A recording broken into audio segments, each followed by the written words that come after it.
मतलब ये भी ज्ञान होना चाहिए कि भगवान की बात हम स्वीकार करें। जैसे अभी श्री रामचरितमानस में जो भी लिखा हुआ है, हम उस बात को सुनकर, जैसे हम अभी कथा सुना रहे हैं, तो आप उस बात को मानते हैं या नहीं मानते हैं, ये भी ज्ञान की बात होती है। अगर आपके अंदर बुद्धि है, हमारे अंदर बुद्धि है, तो जो इस बुक में लिखा हुआ है हम उस बात को स्वीकार करेंगे। और मुनि वशिष्ठ जी वहां आए जहां सुंदर सुख के धाम श्री राम जी थे। बहुत ही आदर सत्कार किया और उनके चरण धोकर चरणामृत लिया।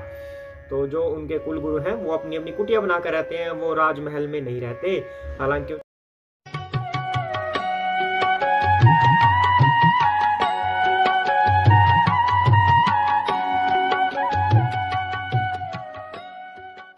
जय सिया राम। आइए पाठ को आगे बढ़ाते हैं।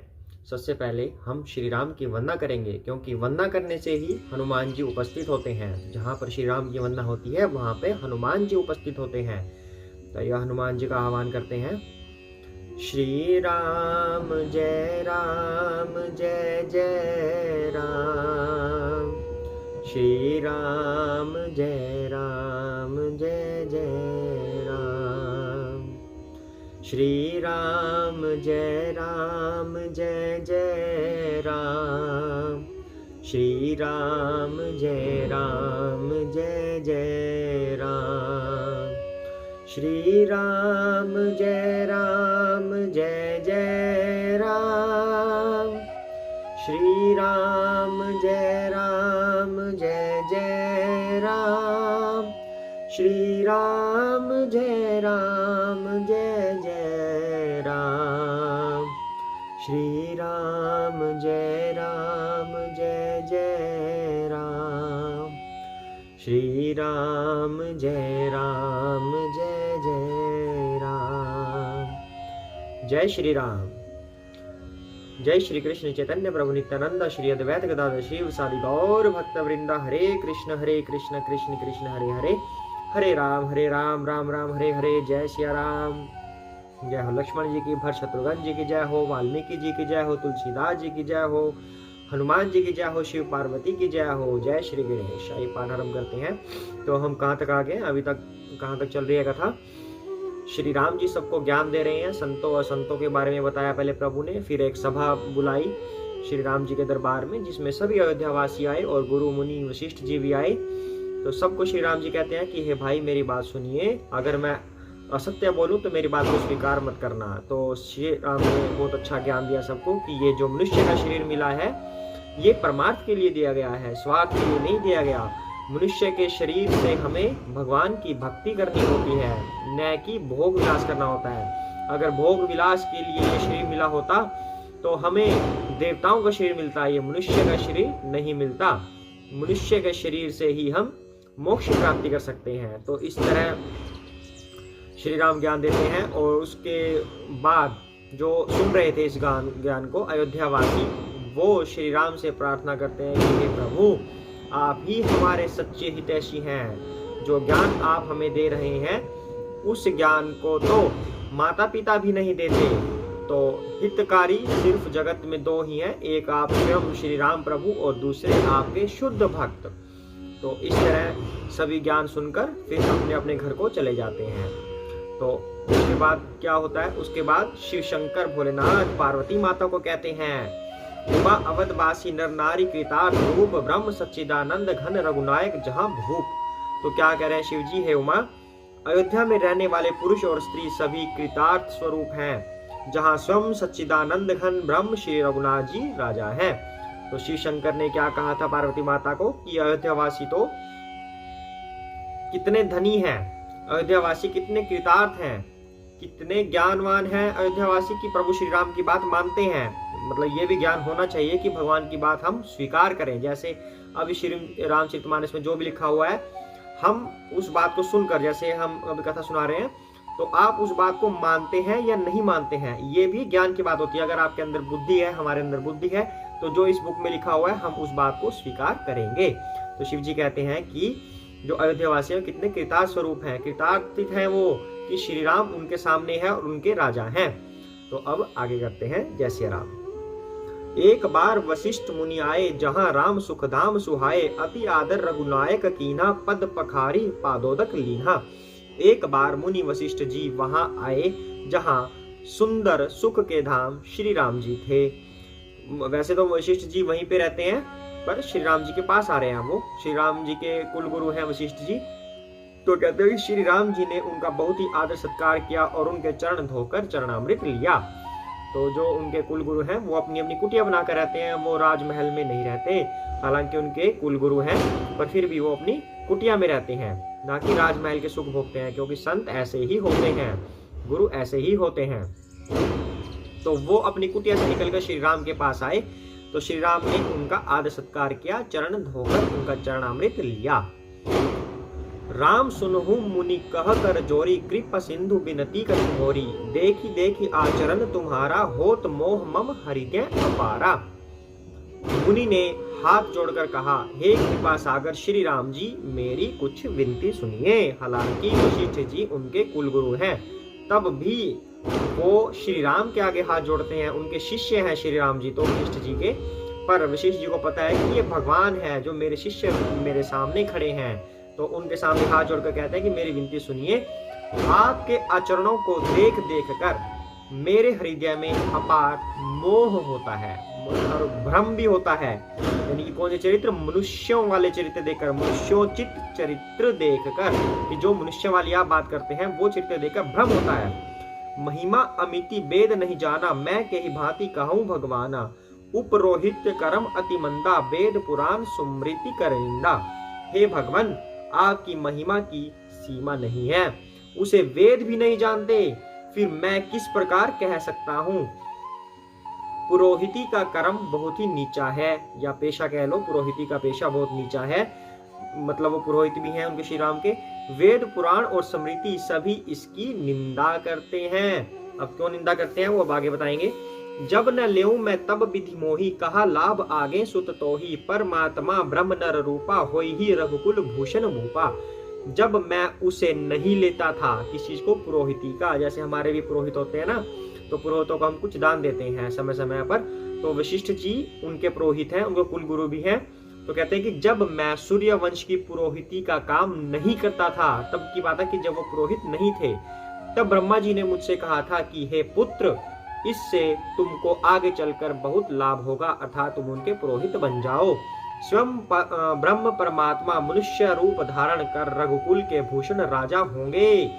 यानी कि वशिष्ठ जी को ब्रह्मा जी ने बताया था कभी पहले कि स्वयं भगवान है, जो स्वयं ब्रह्म भगवान को कह रहे हैं यहाँ पर, कि जो स्वयं भगवान है वो राजा दशरथ के यहाँ पुत्र बनकर मनुष्य के रूप में अवतार लेंगे और वो ही यहाँ के राजा होंगे। तब मैं हृदय विचारा, जोग यज्ञ व्रत दान, जा कहूँ करिया सो पहूं, धर्म न यही सम आन। तब मैंने हृदय में विचार किया कि जिसके लिए योग यज्ञ व्रत और दान किए जाते हैं, उसे मैं इसी कर्म से पा जाऊंगा, तब तो इसके समान दूसरा कोई धर्म ही नहीं। देखो कितनी चालाकी वाली बुद्धिमत्ता वाली बात कर दी गुरु वशिष्ठ जी ने। क्या कह रहे हैं गुरु वशिष्ठ जी? कि जिसके लिए योग यज्ञ व्रत दान किए जाते हैं, यानी कि ये सब सिस्टम हम किस लिए करते हैं? व्रत किसके लिए करते हैं? हम भगवान को खुश करने के लिए करते हैं। यज्ञ किसके लिए करते हैं? हवन भगवान को खुश करने के लिए करते हैं। हालांकि भृगु ऋषि और दूसरे मुनियों में यह चर्चा भी हुई थी कि जो हम यज्ञ हवन करते हैं वो किसे खुश करने के लिए करते हैं, भगवान कौन है? तो भृगु ऋषि ने भगवान की परीक्षा ली थी, ब्रह्मा विष्णु महेश तीनों की परीक्षा ली थी कि इन तीनों में से ही कोई भगवान हो सकते हैं। हालांकि ये तीनों भगवान के विस्तृत रूप हैं, भगवान से निकले हुए रूप हैं, पर फिर भी उनको वहां तक का ज्ञान था उस समय कि इन तीनों में से ही कोई भगवान है, तो वो कौन है? तो ब्रह्मा जी की परीक्षा ली गई, शिव जी की परीक्षा ली गई और विष्णु जी की परीक्षा ली गई। परीक्षा के बाद उन्होंने ये पाया कि विष्णु जी ही परम भगवान है, अर्थात जो कृष्ण के शरीर से विस्तृत हुए हैं, उन तीनों रूपों में से विष्णु जी को भगवान मानते हैं, विष्णु जी ही उनके तत्व हैं। तो कह रहे हैं कि उनको खुश करने के लिए हम जो यज्ञ व्रत दान करते हैं, वो तो मैं उनका पुरोहित बनकर वैसे ही पा जाऊंगा कि यज्ञ उनको खुश करने के लिए, तो उनका पुरोहित बन गया मैं तो ऑटोमेटिकली वो खुश हो जाएंगे। तो ये बुद्धिमान वाली बात की थी उन्होंने। तो आगे क्या है? जब तप नियम जोग निज धर्मा, श्रुति संभव नाना शुभ कर्मा, ज्ञान दया दम तीर्थ मज्जन, जहां लगी धर्म कहत श्रुति सज्जन। जप तप नियम योग अपने अपने वर्णाश्रम के धर्म, श्रुतियों से उत्पन्न वेद विहित बहुत से शुभ कर्म, ज्ञान, दया, दम यानी कि इंद्रिय निग्रह, तीर्थ स्नान आदि जहां तक वेद और संत जनों ने धर्म कहे हैं उनके करने का आगम निगम पुराण अनेका पढ़े सुने कर फल प्रभु एका तव पद पंकज प्रीति निरंतर सब साधन कर यह फल सुंदर। तो उनके करने का तथा हे प्रभु अनेक तंत्र वेद और पुराणों के पढ़ने और सुनने का सर्वोत्तम फल एक ही है और सब साधनों का भी यही एक सुंदर फल है कि आपके चरण कमलों में सदा सर्वदा प्रेम हो। जय सिया राम। वशिष्ठ जी क्या कह रहे हैं कि जितने भी हम अच्छे कर्म करते हैं, धर्म कर्म करते हैं, वेद पढ़ते हैं, जप करते हैं और व्रत रखते हैं, यज्ञ हवन करते हैं और अलग अलग तंत्र करते हैं, पुराण पढ़ते हैं, सबका क्या फल है? हम सब क्यों करते हैं? भगवान की प्राप्ति के लिए। और मुझे तो भगवान की प्राप्ति आप ऐसे ही दे रहे हैं, इतने दयालु बनकर, इतने दयालु हो गए कि मुझे तो उनका पुरोहित बनने का सौभाग्य मिल रहा है, अर्थात मैं भगवान के पास ही रहूंगा हर समय। तो ये गुरु वशिष्ठ जी कह रहे हैं। तो छुटई मल की मल ही के धोए, घृत की पाव कोई बारी बिलोए, प्रेम भक्ति जल बिनु रघुराई, अभी अंतर मल कबहु न जाई। मैल से धोने से क्या मैल छूटता है? यानी कि अगर कपड़े में मैल लगा है तो और मैल ले आते हैं। मैल अर्थात क्या? मिट्टी ले आते हैं। मिट्टी से धोएंगे कपड़े तो धुलेंगे, कीचड़ से कपड़े को धोएंगे तो वो पहले वाला कीचड़ धुल जाएगा? नहीं धुलेगा। वशिष्ठ जी यही कह रहे हैं कि मैल से धोने से क्या मैल छूटता है? जल के मथने से क्या कोई घी पी सकता है? जल को कितना भी मथिए जल ही रहेगा, घी नहीं बनेगा। तो उसी प्रकार हे रघुनाथ जी, प्रेम भक्ति रूपी निर्मल जल के बिना अंतःकरण का मल कभी नहीं जाता। अर्थात प्रेम और भक्ति से ही ये मल जाएगा। प्रेम और भक्ति से ही हमारा साक्षात्कार होगा कि मैं कौन हूँ, भगवान कौन है और मुझे करना क्या है। ये सब भक्ति से ही आएगा कि मुझे करना क्या है, और जो मलिनता है वो भक्ति से जाएगी। सोई सर्वज्ञ तज्ञ सोई पंडित, सोई गुण गृह विज्ञान अखंडित, दक्ष सकल लक्षण जुत सोई, जाके पद सरोज रति होई।